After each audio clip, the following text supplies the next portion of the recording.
السلام علیکم اسٹوڈنٹس، کیا حال ہے؟ امید ہے آپ سب لوگ خیریت سے ہوں گے۔ میرا نام ہے محمد یوسف اور آپ دیکھ رہے ہیں knowledge to success channel. Students, جیسا کہ آپ کو پتہ ہے کہ ہمارا جو چیپٹر چل رہا ہے وہ فزکس کا چیپٹر 1 ہے، اور اس چیپٹر کے اندر ہم نے فزکس کی بیسکس چیزوں کو اسٹڈی کیا۔ جیسے ہم نے پہلی ویڈیو میں فزکس کی ڈیفینیشنس کو اسٹڈی کیا تھا، پھر ہم نے برانچز آف فزکس کو اسٹڈی کیا، پھر فزکس کی بیسک ٹرمز جیسے ایرر اور سی ٹائپس وغیرہ کو اسٹڈی کیا۔ اسی طریقے سے آج کی اس ویڈیو کے اندر ہم فزکس کی ہسٹری کو ڈسکس کریں گے۔ فزکس کی ہسٹری سے مراد میرا سائنٹسٹ کے سے مترادف ہے، کیونکہ ظاہر سی بات ہے فزکس کو سائنٹسٹ نے ہی ڈیولپ کیا ہے اور اسے آج جیسے ہم فزکس کو دیکھ رہے ہیں اس تک پہنچایا ہے۔ تو اس میں صرف کسی ایک قوم نے حصہ نہیں لیا، بلکہ اس میں کافی ساری قوموں نے اور کافی سارے سائنٹسٹ نے اپنا حصہ ڈالا ہے۔ جیسا کہ فزکس آج یورپین دور میں گزرتے ہوئے آج اتنی آگے ایڈوانس ہو گئی ہے، تو اس کے اندر صرف اور صرف انگریزوں کا ہی کردار نہیں رہا ہے، بلکہ اس سے پہلے مسلمانوں نے بالخصوص کافی زیادہ اس کے اندر ڈیولپمنٹ کی ہے۔ مسلمانوں سے پہلے گریک کا دور تھا جس میں فزکس اپنے بیسک اسٹیج میں تھی، پھر مسلمانوں نے اسے آگے ڈیولپ کیا اور بعد میں انگریزوں نے اسے آج اتنا ایڈوانس لیول پہ پہنچایا ہے۔ تو اسی ویڈیو کے اندر ہم مختلف سائنٹسٹ کو ڈسکس کریں گے، جس کے اندر مسلمانوں کے سائنٹسٹ اور بالخصوص پاکستان کے سائنٹسٹ کو ڈسکس کریں گے جنہوں نے فزکس کے اندر کافی کام سر انجام دیا ہے۔ تو ہمارے جو پہلے سائنٹسٹ ہیں ان کا نام ہے ابو الحسن ابن الہیثم۔ انہیں مختصراً اسٹوڈنٹس ابن الہیثم بھی کہتے ہیں۔ اسٹوڈنٹس ابن الہیثم کا تعلق بغداد سے تھا۔ بغداد دراصل عراق کا ایک شہر ہے جہاں سے ابن الہیثم تعلق رکھتے ہیں۔ بغداد اس وقت بہت زیادہ علم و فنون اور سائنس کے میدان میں بہت زیادہ ترقی رکھتا تھا، دور دور سے لوگ وہاں پر تعلیم حاصل کرنے آتے تھے۔ تو اس طریقے سے ابن الہیثم کو کافی زیادہ اچھا ماحول ملا وہاں پر سائنس کے میدان میں تعلیم حاصل کرنے میں، اور یہی ان کی وجہ بنی کہ یہ آگے چل کے بہت بڑے سائنٹسٹ بنے۔ ابن الہیثم نہ صرف فزکس کے میدان میں جانے جاتے ہیں، بلکہ انہوں نے میتھمیٹکس، انجینئرنگ، ایسٹرونومی یعنی نجومی، تاروں ستاروں کے علم اور میڈیسن یعنی طب کے میدان میں بہت زیادہ کام کیا۔ اسٹوڈنٹس، ہوتا ایسا تھا کہ اس دور کے اندر زیادہ ایڈوانسمنٹ نہیں ہوئی تھی سائنس کے اندر، تو ہوتا یہ تھا کہ ایک بیک وقت کے اندر ایک سائنٹسٹ کافی ساری فیلڈز کے اندر مہارت رکھتا تھا۔ جیسے اس دور کے اندر ہر فیلڈ کے اندر اتنی زیادہ ترقی ہو گئی ہے کہ بہت مشکل ہو جاتا ہے کسی سائنٹسٹ کے لیے کہ وہ ایک ساتھ 2 یا 3 فیلڈ کے اندر اتنی مہارت رکھ پائے۔ تو اس وقت اتنی زیادہ ترقی نہیں تھی، تو یہی معاملہ ابن الہیثم کا تھا۔ وہ نہ صرف فزکس کے اندر ایکسپرٹیز رکھتے تھے، بلکہ میتھمیٹکس، انجینئرنگ، ایسٹرونومی اور میڈیسنس کے اندر بھی انہوں نے کافی کام کیا ہے۔ لیکن ہمارا سبجیکٹ فزکس ہے تو ہم اس کے متعلق ہی زیادہ دیکھیں گے کہ انہوں نے فزکس کے اندر کیا کیا کام کیا ہے۔ تو سب سے پہلے جو پوائنٹ ہے، جو سب سے بڑا ان کا کارنامہ ہے، وہ ہے ہی روٹ بک کتاب المناظر ان وچ ہی criticize about the nature of life.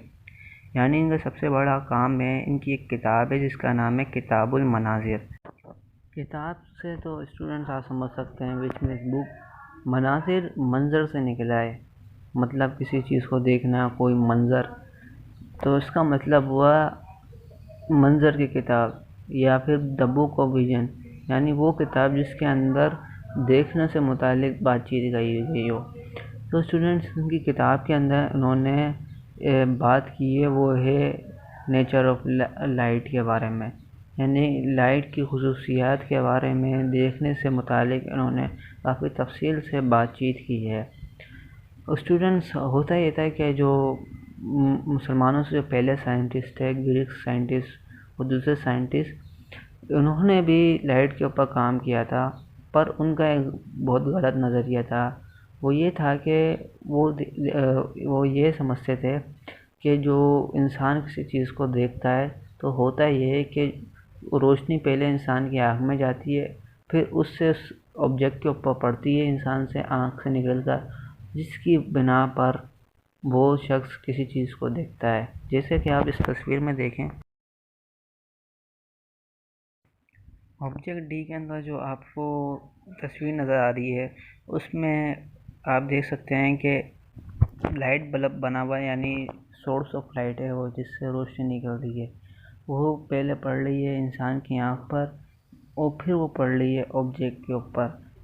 یہ طریقہ، یہ نظریہ پرانے زمانے میں تھا کہ پہلے روشنی انسان کی آنکھ پہ پڑتی ہے، پھر آبجیکٹ کے اوپر جس کو وہ دیکھ رہا ہے اس پہ پڑتی ہے، جس سے انسان کو نظر آتا ہے۔ لیکن ابن الہیثم نے اسے غلط ثابت کیا اور انہوں نے کہا کہ پہلے روشنی کسی آبجیکٹ کے اوپر پڑتی ہے، پھر انسان کی آنکھ کے اوپر پڑتی ہے۔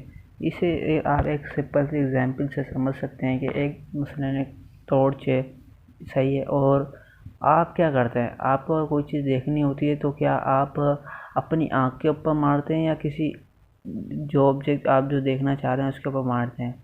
ظاہر سی بات ہے، آپ جس چیز کو دیکھنا چاہ رہے ہیں اس کے اوپر مارتے ہیں اور وہ چیز آپ کو نظر آ جاتی ہے۔ تو یہ مثال سب سے آسان طریقہ اس چیز کو سمجھنے کے لیے کہ جس چیز کو ہم دیکھنا چاہ رہے ہیں پہلے اس کے اوپر ہم روشنی مارتے ہیں تو کیا ہوتا ہے کہ اس چیز کے اوپر روشنی پڑتی ہے، پھر وہ انسان کی آنکھ میں داخل ہوتی ہے، جس سے انسان کی آنکھ کو نظر آتا ہے۔ جبکہ پرانے زمانے میں کیا تھا کہ روشنی پہلے انسان کی آنکھ پر ٹکراتی ہے، پھر وہ کسی آبجیکٹ پہ پڑتی ہے، جس سے اس انسان کو آبجیکٹ نظر آتا ہے۔ تو آپ ایسا تھوڑی کرتے ہیں کہ آپ ٹارچ کو اپنی آنکھ کے اوپر مارتے ہیں جس سے آنکھ کے اوپر ٹکرا کے اس آبجیکٹ پہ، الٹا تو آپ کو مزید کچھ چیز نظر ہی نہیں آئے گی سوائے اس ٹارچ کے، کیونکہ انسان کو وہ چیز نظر آتی ہے جس کے اوپر روشنی پڑی ہوئی ہوتی ہے۔ آپ اپنے گھر کے اندر ہیں تو آپ کو باہر کا نظارہ نظر آئے گا، کیونکہ باہر سورج کی روشنی پڑ رہی ہوتی ہے تو آپ کو باہر چیزیں آپ کو نظر آئیں گی۔ لیکن آپ باہر سے اگر آپ گھر کی طرف دیکھیں تو آپ کو صرف اندھیرا اندھیرا نظر آئے گا، کیونکہ روشنی انسان کی آنکھ پر نہیں پڑتی، پہلے آبجیکٹ کے اوپر پڑتی ہے، جس سے انسان کو آبجیکٹ نظر آتا ہے۔ تو امید ہے کہ آپ کو ان کا یہ والا پوائنٹ بہت سمجھ میں آ گیا ہوگا۔ اب ان کا نیکسٹ پوائنٹ ہے ری انوینٹیڈ پن ہول کیمرہ، مطلب کہ انہوں نے پن ہول کیمرہ ایجاد کیا تھا۔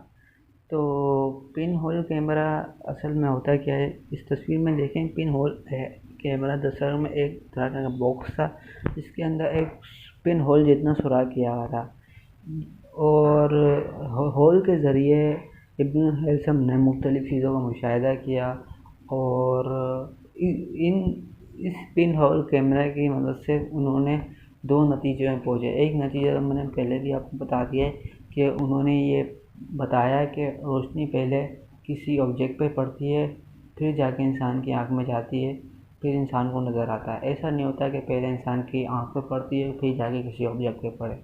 پہلی بات ان کی یہ تھی۔ دوسری بات یہ تھی جو انہوں نے پن ہول کیمرے سے ثابت کی، وہ یہ کہ روشنی ہے نا وہ اسٹریٹ سفر کرتی ہے، خط مستقیم یعنی سیدھی راہ میں سفر کرتی ہے۔ تو یہ ان کا دوسرا اہم کارنامہ تھا۔ تو آپ یہ 3 پوائنٹس اگر ابن الہیثم کے متعلق ایگزام سے پوچھا جائے کہ بتائیں کہ ابن الہیثم کی کنٹریبیوشن کیا تھی، یا بتائیں کہ ابن الہیثم کے بارے میں کچھ لکھیں، تو آپ یہ 3 پوائنٹس لکھ سکتے ہیں۔ امید ہے کہ آپ کو ہماری ویڈیو سمجھ میں آئی ہوگی۔ اگر آپ کو پھر بھی کوئی مسئلہ ہے، کوئی ایشو ہے کسی بھی ٹاپک کے ریلیٹڈ جو میں نے پڑھا ہے، تو آپ کمنٹ سیکشن میں ضرور پوچھیں، انشاءاللہ آپ کو جواب ملے گا۔ اور لائک سبسکرائب کر کے ہمیں سپورٹ کریں، اور بیل آئیکن کو بھی ضرور دبائیں تاکہ آپ ہماری آنے والی ویڈیو سے مستفید ہو سکیں اور جان سکیں۔ تو اپنا بہت بہت خیال رکھیے گا، دعاؤں میں یاد رکھیے گا۔ اللہ حافظ۔